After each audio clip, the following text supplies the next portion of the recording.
This chart tracks two central metrics in global finance.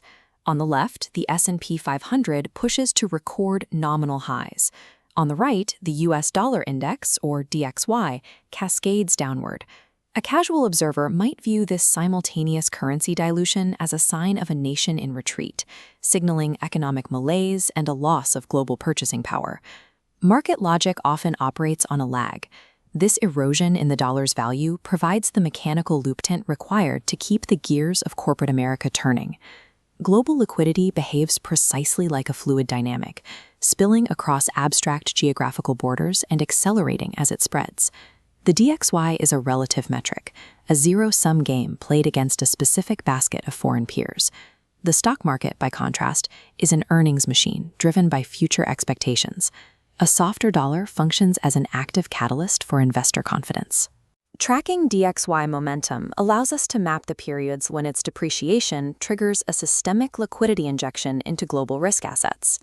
The mega-cap multinationals that dominate the S&P 500 derive approximately 50% of their profits from outside the United States.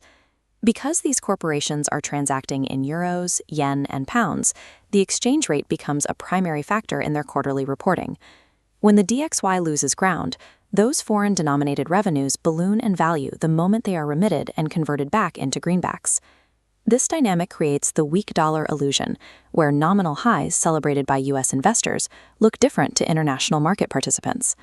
This chart plots the upward trajectory of the S&P 500 denominated in U.S. dollars. When we overlay the exact same index priced in euros, the recovery is significantly slower.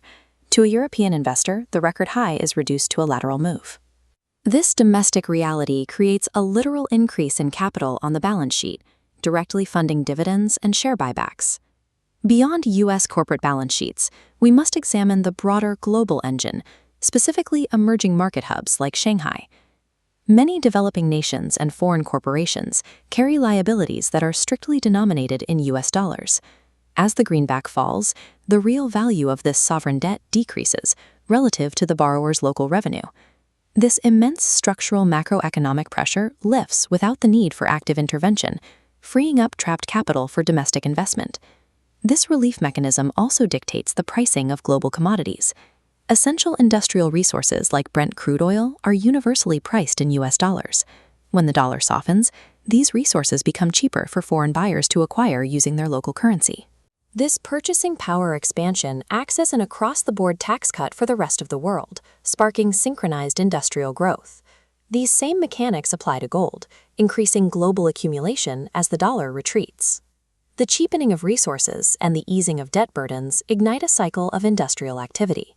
A retreating dollar provides the spark that drives industrial momentum from Shanghai to Sao Paulo. The DXY carries a secondary identity as the world's primary safe haven asset. In times of economic panic, global capital instinctively flees into the safety of cash and U.S. treasuries. This influx of capital drives the index higher, creating a measurable fear premium in the market. A sliding DXY indicates that this fear premium is evaporating. In a risk-on environment, confident investors rotate their capital out of the dollar bunker and back into the market. This network diagram shows rotating capital detaching from the treasury hub and moving into higher-yielding assets like emerging market equities and tech. The capital is bursting outward from a constrained center into a wider, dynamic space. A falling dollar signals high investor confidence. Downward momentum in the DXY signals that the world is comfortable moving back into the productive growth of risk assets. Modern market commentary often treats a DXY dip below the 100 level as a sign of imminent currency collapse. To find proper context, we must look at this chart plotting the entire lifespan of the DXY, zooming out to its inception in 1973. Looking at historical extremes helps set the scale, such as the all-time high of 165 reached in 1984. We can contrast this with the pre-crisis low of 70 recorded in 2007.